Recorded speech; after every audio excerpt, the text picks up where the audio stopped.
நடிகர் ரோபோ சங்கர் அவர்கள் காலமாகிய இந்த செய்தி சமீபத்தில் மிகப்பெரிய அளவில் எல்லோருக்குமே வேதனை கொடுத்திருந்தது.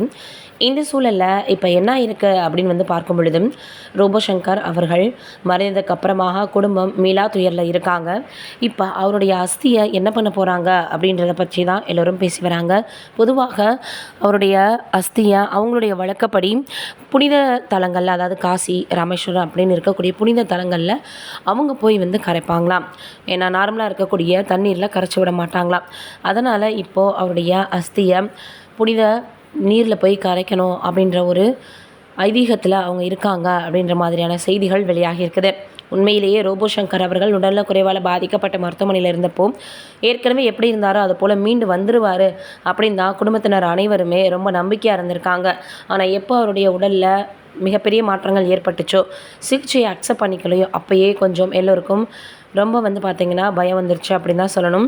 அதனால் இப்போது அவருடைய அஸ்தியை போயிட்டு ஏற்கனவே அவர் எனக்கு என்ன வேணாலும் ஆகலாம், ஆனால் இப்படிலாம் நான் ஆனதுக்கப்புறம் இருக்கணும் அப்படி இப்படின்னு பேசுனதாக சிலர்லாம் சொல்லி வராங்க. எந்த அளவுக்கு உண்மை அப்படின்றது தெரியல.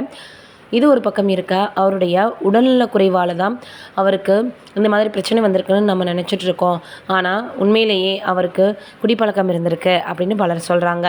இன்னும் ஒரு சிலர் என்ன சொல்கிறாங்க, அவர் ரோபோ போல் வேஷம் போடுறதுக்காக நிறைய அவர் கெமிக்கல் கலந்த லிக்விட்ஸ் எல்லாம் யூஸ் பண்ணார், அதனால தான் அப்படி அவருக்கு வந்திருக்கு அப்படின்னு கூட சொல்லி வந்துட்டுருக்காங்க. ஆனால் இது எந்த அளவுக்கு உண்மை அப்படின்றது தெரியலை.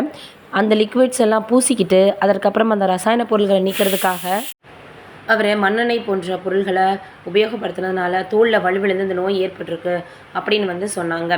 பல நடிகர்கள் பல மாதிரி சொன்னாங்க. இன்னும் ஒரு சிலரும் அவர் போனதுக்கப்புறம் அவருடைய மரியாதை குறைக்கிற மாதிரி இந்த மாதிரிலாம் பேசாதீங்க அப்படின்னு கூட சொல்லியிருந்தாங்க. இப்போது அவருடைய இந்த மறைவு செய்தி திரைத்துறையினருக்கும் சரி, ரசிகர்களுக்கும் சரி மிகப்பெரிய அளவில் சோகத்தை ஏற்படுத்தியிருக்குது.